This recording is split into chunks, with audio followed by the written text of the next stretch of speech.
स्वागत है दोस्तों हमारे यूट्यूब चैनल यूनिक इलेक्ट्रिक में। दोस्तों आज की वीडियो में हम जानेंगे कैपेसिटर क्या होता है, ये कैसे काम करता है और इसका यूज कहाँ पर किया जाता है। तो चलिए हम वीडियो को शुरू करते हैं। सबसे पहले दोस्तों हम ये जान लेते हैं कि कैपेसिटर क्या होता है। कैपेसिटर एक पैसिव एलिमेंट होता है जो विद्युत आवेश को संग्रहित करता है। यह बैटरी के ही समान होता है, लेकिन फर्क बस ये होता है कि जो बैटरी होता है वह लॉन्ग टाइम के लिए चार्ज को स्टोर करता है, जबकि कैपेसिटर जो होता है वह शॉर्ट पीरियड के लिए यानी बहुत ही कम टाइम के लिए या कुछ मिनटों के लिए ही चार्ज को स्टोर करता है। इसको हम एक एग्जांपल के माध्यम से समझते हैं। हमारे छत पर जो पानी टंकी लगा है दोस्तों, उसमें जब तक पानी रहता है तब तक हमें सप्लाई मिलता रहता है, और जब पानी खत्म होता है फिर हमें सप्लाई नहीं मिलता है। फिर हमें उसके लिए मोटर को ऑन करना रहता है। तो जब हम मोटर को ऑन करते हैं तो टंकी में पानी होता है और वहाँ से फ्लो करता रहता है। लेकिन एक समय ऐसा आता है कि जब हम मोटर को ऑफ कर देते हैं उसके बाद भी पानी जो है उस टंकी से हमें मिलता रहता है। तो ठीक उसी प्रकार से जो कैपेसिटर भी होता है दोस्तों, वह चार्ज को सप्लाई से स्टोर कर लेता है कुछ सेकेंड के लिए और फिर आगे सप्लाई देता रहता है।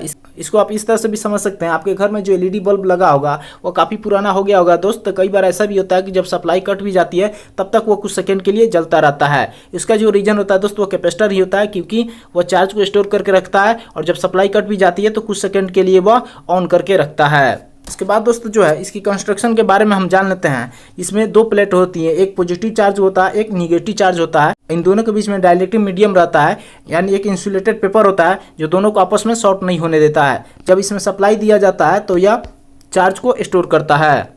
जैसे कि दोस्तों आप यहाँ पर देख सकते हैं, यह कैपेसिटर का बॉडी है और यहाँ पर यह पोरस पेपर से सेपरेट किया गया है दोनों इलेक्ट्रोड को, और इसमें दो टर्मिनल होता है जिससे हम कनेक्शन करते हैं। ये दो प्रकार का होता है, लेकिन ऐसे तो दोस्तों ये कई प्रकार का होता है, लेकिन जो सप्लाई के बेस पे देखा जाए तो ये दो प्रकार का होता है। एक तो होता है नॉन पोलर, जिसमें कोई प्लस माइनस का चक्कर नहीं होता, आप इसका इस्तेमाल एसी में करते हैं। और एक होता है पोलराइज, यानी ऐसा कैपेसिटर जिसमें प्लस माइनस का सिंबल रहता है और इसका इस्तेमाल डीसी सप्लाई में ज़्यादातर किया जाता है। अब हम समझ लेते हैं कैपेसिटर का यूज कहाँ कहाँ पर किया जाता है।